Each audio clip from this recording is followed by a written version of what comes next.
านผู้ชมที่เคารพในปี 2025 ที่ผ่านมา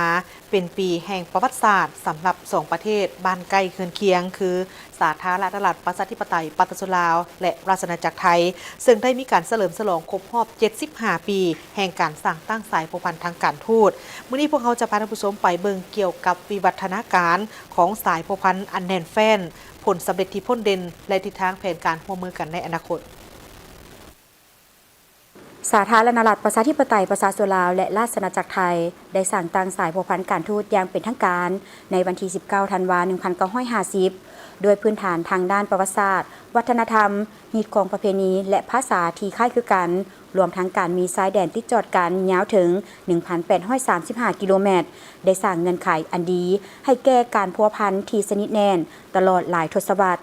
การแลกเปลี่ยนการเยี่ยมยามระดับสูงระหว่างผู้นำของทั้งสองประเทศได้กลายเป็นการเสริมสร้างความไว้เนื้อเชื่อใจและการร่วมมือตลอดระยะ 75 ปีการร่วมมือทางด้านเศรษฐกิจได้กลายเป็นเสาค้ำสำคัญของสายพัวพันลาวไทยประเทศไทยยังคงเป็นคู่ค้าอันดับหนึ่งของสาธารณรัฐประชาธิปไตยประชาชนลาวโดยมีมูลค่าการค้าสองฝ่ายที่เติบโตอย่างต่อเนื่องในปี 2025 มูลค่าการค้าได้บรรลุถึง 8.41 ตรีดอลลาร์สหรัฐและทั้งสองประเทศได้ตั้งเป้าหมายที่จะเพิ่มขึ้นเป็น 11 ตรีดอลลาร์สหรัฐในปี 2027 สินค้าส่งออกอันสำคัญของลาวไปไทยรวมมีผลิตภัณฑ์กสิกรรมแห่ธาตุไฟฟ้าและเครื่องประดับในขณะที่สินค้านำเข้าจากประเทศไทยส่วนใหญ่แม่นน้ำมันเสื้อไฟสินค้าอิเล็กทรอนิกส์เครื่องอุปโภคบริโภคและรถยนต์การค้าชายแดนมีบทบาทสำคัญกลุ่มเอา 58 ส่วนห้อยของมูลค่าการค้าทั้งหมดนอกจากนี้ไทยยังเป็นนักลงทุนรายใหญ่อันดับ 3 ในสาธารณรัฐประชาธิปไตยประชาชนลาวด้วยมูลค่าการลงทุนประมาณ 6.9 ตรีดอลลาร์สหรัฐใน686โครงการซึ่งได้ประกอบส่วนอันสำคัญเข้าในการพัฒนาเศรษฐกิจของสาธารณรัฐประชาธิปไตยประชาชนลาวในโอกาสเฉลิมฉลองครบรอบ 75 ปี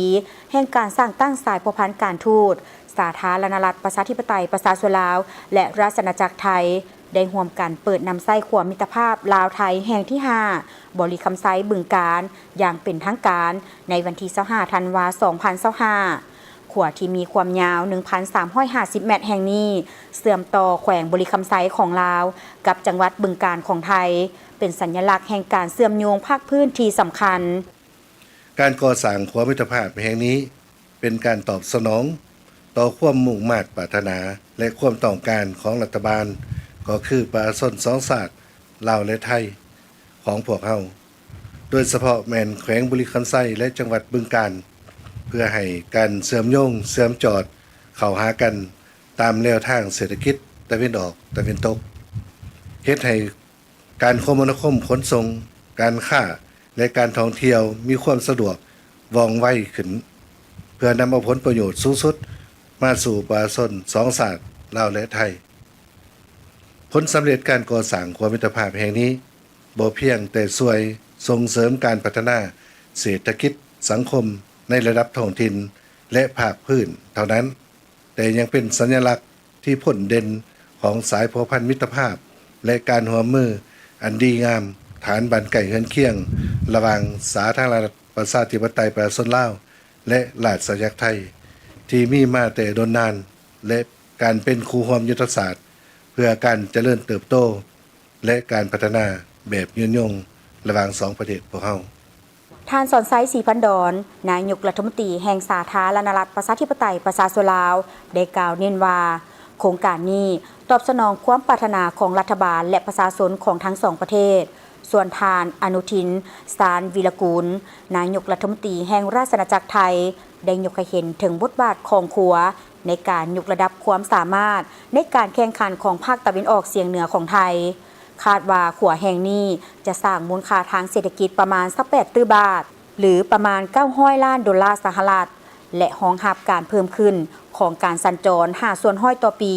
ซึ่งจะช่วยอำนวยความสะดวกด้านการขนส่งการค้าและการท่องเที่ยวอย่างหลวงหลายข้าพระพุทธเจ้านายอนุทินชาญวีรกูลนายกรัฐมนตรีพร้อมด้วยข้าราชการและประชาชนที่มาเฝ้าทูลละอองธุลีพระบาทอยู่ณที่นี้ต่างมีความปราบปลื้มปิติและสำนึกในพระมหากรุณาธิคุณเป็นล้นพ้นที่ใต้ฝ่าละอองธุลีพระบาท และสมเด็จพระนางเจ้าพระบรมราชินีเสด็จพระราชดำเนินมาทรงประกอบพิธีเปิดสะพานมิตรภาพไทยลาวแห่งที่ 5 บึงกาฬบริคำไซร่วมกับพระท่านทองลุนศรีสุฤทธิ์ประธานประเทศแห่งสาธารณรัฐประชาธิปไตยประชาชนลาวและภรรยาในวันนี้การเฉลิมฉลองครบรอบ 75 ปีแห่งการสร้างตั้งสายพัวพันการทูตลาวไทยเป็นการยืนยันถึงความสัมพันธ์อันยาวนานและมั่นคงโดยการร่วมมือที่เข้มแข็งในหลายขงเขตลาวและไทยพร้อมที่จะสืบต่อสายพัวพันที่เป็นประโยชน์ร่วมกันส่งเสริมการเจริญเติบโตความมั่นคงและความเจริญรุ่งเรืองในภาคพื้นการยกระดับการร่วมมือเป็นคู่ร่วมยุทธศาสตร์และการพัฒนาโครงสร้างพื้นฐานที่สำคัญจะเป็นพื้นฐานอันแข็งแกร่งสำหรับอนาคตที่สดใสของทั้งสองประเทศ